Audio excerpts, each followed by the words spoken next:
Hi, kids. Welcome to Miss Nancy's Bible College for Kids. I'm excited that you're here. I usually save this story to the fall, but I never know when we have more time. And I'm just wanting to get you the most intense stories that I can. And so today is called The Earth Opened Her Mouth. This is something that I want you to understand. There's no threat to us, of course, because we believe in Jesus. But that when a man of God stands up and tells people something, they need to listen. It's like our preachers today. So just enjoy the story and listen good, because you know the questions and answers are coming. Our lesson is in Numbers chapter 16. That's the Old Testament. Now Korah, the son of Izhar, the son of Kohath, the son of Levi, and Dathan and Abiram, the sons of Eliab, and On, the son of Pelath, sons of Reuben, took men. Now these are all in the lineage of who would be the priest. And this is when children of Israel are in the wilderness, and Moses and Aaron's lead them. All right, now catch up to date. Here we go. And these sons of Reuben took men, and they rose up before Moses with certain of the children of Israel, 250 princes of the assembly, famous in the congregation, men of renown. So everybody knew them, and they was very important. And they gathered themselves together against Moses and against Aaron, and said unto them, Ye take too much upon you, seeing all the congregation are holy, every one of them, and the Lord is among them. Wherefore then lift up ye yourselves above the congregation of the Lord. And when Moses heard it, he fell on his face. And he spake to Korah and unto all his company, saying, Even tomorrow the Lord will show who are his and who is holy, and will cause him to come near unto him, even him whom he hath chosen will he cause to come near unto him. This do, he challenges them. Take your censers, Korah, and all his company, and put fire therein, and put incense in them before the Lord tomorrow. And it shall be that the man whom the Lord doth choose, he shall be holy. Ye take too much upon you, you sons of Levi. So Moses gives it right back to him. He knows he didn't do this on his own accord. Actually, Moses tried to get out of it. But Moses said to Korah, Hear, I pray you, ye sons of Levi. Seemeth it but a small thing unto you that the God of Israel has separated you from the congregation of Israel? And here's why. To bring you near to himself, to do the service of the tabernacle of the Lord, and to stand before the congregation, to minister unto them. And he hath brought thee near to him, and all thy brethren, the sons of Levi, with thee. And seek ye the priesthood also? For which cause both thou and all thy company are gathered together.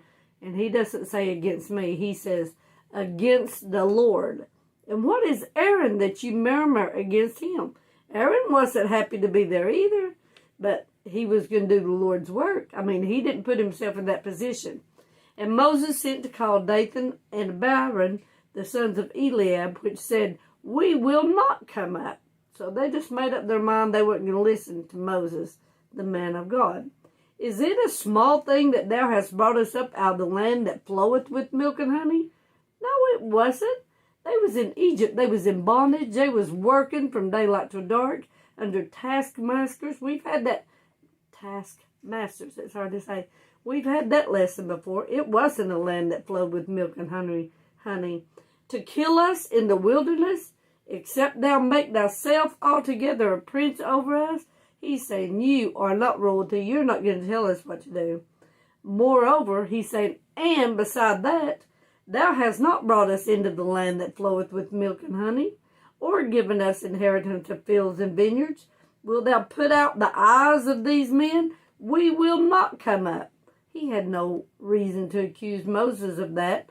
Anyway, we'll go on. And Moses was very wroth. That means so angry he couldn't contain it. And said unto the Lord, Respect thou not their offering. I have not taken one ass from them, neither have I hurt one of them. He said, I ain't got even a donkey from them, and I've not hurt any of them. So he was saying, Lord, I don't know why he said that about poking their eyes out. But Moses said, Be thou and all the company before the Lord, thou and they and Aaron tomorrow. So that's when the challenge was made, and we know the time is set for the next day. And take every man his censer. They had that to put the stuff on the altar in the tabernacle, and it was holy. Take every man his censer, and put incense in them. And bring ye before the Lord every man his censer, 250 censers. Thou also and Aaron, each of you, his censer. And they took every man his censer, and put fire in them, because it was to offer the sacrifice, and laid incense thereon, and stood in the door of the tabernacle of the congregation with Moses and Aaron. And Korah gathered all the congregation against them unto the door of the tabernacle of the congregation, and the glory of the Lord appeared unto all the congregation.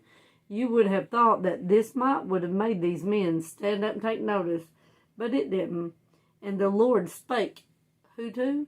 To Moses and Aaron, saying, Separate yourselves from among this congregation, and here's why, that I may consume them in a moment. And they fell upon their faces. They had the right attitude, guys, and said, O God, the God of the spirits of all flesh, shall one man sin, and wilt thou be wroth with all the congregation? They were saying, is one going to cost us all our lives? And the Lord spake unto Moses, and here's what he said. Speak unto the congregation, saying, Get you up from about the tabernacle of Korah, Dathan, and Abiram. And Moses rose up and went to Dathan and Abiram, and the elders of Israel followed him. And he spake unto the congregation, saying, Depart, I pray you, from the tents of these wicked men, and touch nothing of theirs. And here's why, lest ye be consumed in all their sins.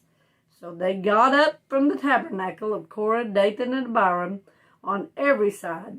And Dathan and Abiram came out and stood in the door of their tents, and their wives, their sons, and their little children. And Moses said, Hereby ye shall know that the Lord hath sent me to do all these works, for I have not done them on my own mind.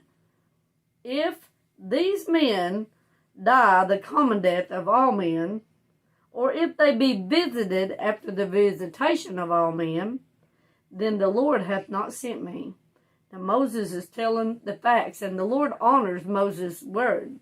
But if the Lord make a new thing, here comes the scary part, guys, and the earth opened her mouth and swallowed them up with all that appertain unto them, and they go down quick into the pit, then ye shall understand that these men have provoked the Lord. Oh, I do not want to provoke the Lord. Miss Nancy has before, I'm sure. But I sure do regret when I do things like that. And it came to pass, as he made an end of speaking all these words, guess what happens? That the ground clave asunder that was under them, and the earth opened her mouth and swallowed them up, and their houses, and all the men that appertained unto Korah, and all their goods. They and all that pertained to them, now remember the families were standing there, went down alive into the pit, and the earth closed upon them, and they perished from among the congregation. And all Israel that were round about them, what do you think they did? That's what I would do. They fled at the cry of them. Why? For they said, Lest the earth swallow us up also. And there came out fire from the Lord, and consumed the 250 men that offered incense. And the Lord spake to Moses again, saying, Speaking to Eleazar, the son of Aaron, the priest, that he take up the censers out of the burning, and scatter thou the fire yonder. And here's why. For they are hallowed. They were special. They were set aside for the Lord's service. And the censers of these sinners against their own soul, let them make them broad plates for a covering of the altar. For they offered them before the Lord. Therefore they are hallowed, and they shall be a sign unto the children of Israel. And Eleazar the priest took the brazen censers, that's made out of brass, judgment, fire's judgment, wherewith they that were burnt had offered, and they were made broad plates for a covering of the altar. And here's why. To be a memorial to the children of Israel, that no stranger which is not of the seed of Aaron come near to offer incense before the Lord. I suppose that's still happening over there today, guys. I'm not absolutely sure, but I can find out. If I can remember it, I'll remind you and tell you later. I know that the Levitical line is the ones that was to be the priest. How many princes rose up with the sons of Reuben, Korah, and all that bunch? 250 princes. What kind of men were they? Were they wimps? No. They were famous and renowned. Everybody knew them. They were important men, I'm sure. What did these men say to Moses and Aaron? You take too much upon yourself. All the congregation is holy. Why do you think that you're the one that should be over us? When Moses heard it, what did he do? He fell on his face. And what did he say?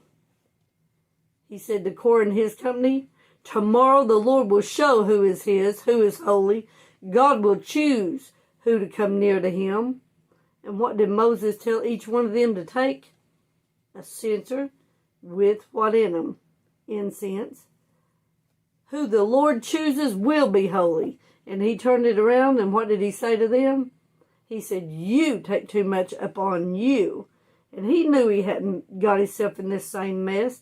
But what did Moses pray? He said, I pray, Korah, you and all of yours, hear me.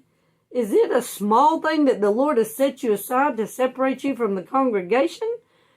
To do the service of the tabernacle? To stand before the congregation? He was saying, that's a big thing. But then who did Moses tell them that the company are gathered against? He didn't say, you're gathering against me. He said, the Lord. When Moses sent to Dathan and Abiram, did they come? Nope, they refused to come. Why? What did they say? They said, you brought us out of the land flowing with milk and honey? That was a lie. And they said they brought him out to do what to him? To kill him. They did not in the wilderness. They did not. And then they said, you made you a prince over us. That was a lie too. But what else did they say? You've not brought us to the land that flows with milk and honey. You've not gave us a land that we was to inherit or the vineyards. Which that was true. They hadn't got there yet. But it might have been because of their complaining and everything anyway. So they said again, we will not come up. How'd that make Moses feel? Very wroth. Absolutely angry. What did he ask the Lord not to do? He said, please don't respect their offering. And Moses had power with God. He said, I've not taken one thing from them, not one donkey. I've not hurt any of them. And so he's pleading his case to the Lord. So Moses told every man again to do what? Every one of you bring your censers, put what in them? Incense, before the Lord. And how many was there? 250. And he told Aaron, you bring yours too. And what did they all do? Each took their censer, added the fire, stood at the door with Moses and Aaron. And when they all gathered near the tabernacle of the congregation, what happened to them? They saw with their own eyes the glory of the Lord filling the tabernacle. What did the Lord tell Moses and Aaron to do? He said, separate you guys from this whole congregation. And why did he want them to separate? That he could consume them. He was going to burn them up. He wasn't going to mess with them. But what did Moses and Aaron do? They fell on their face and they begged God. And what did they say? They said, are you going to kill us all because one person messed up? And then what did God do? He listened. He always listens. Remember, Miss Nancy tells you that. What did the Lord tell Moses and Aaron after that? Get up from the tabernacle of Korah, Dathan, and Abiram. Oh, he knew what was coming. So when Moses rose up and went to Dathan and Abiram, who followed him? All the elders of Israel. And what did Moses instruct them? He told them what the Lord had told him. Get away from these wicked men, so you will not, what? Be consumed with them. How did Moses say that they would know that the Lord had sent him and put him in this position? He said, if these men that was with Korah, those 250, if these men die a common death, or if they're visited like all men with death, he said, then you'll know God didn't send me. But then what else did he say?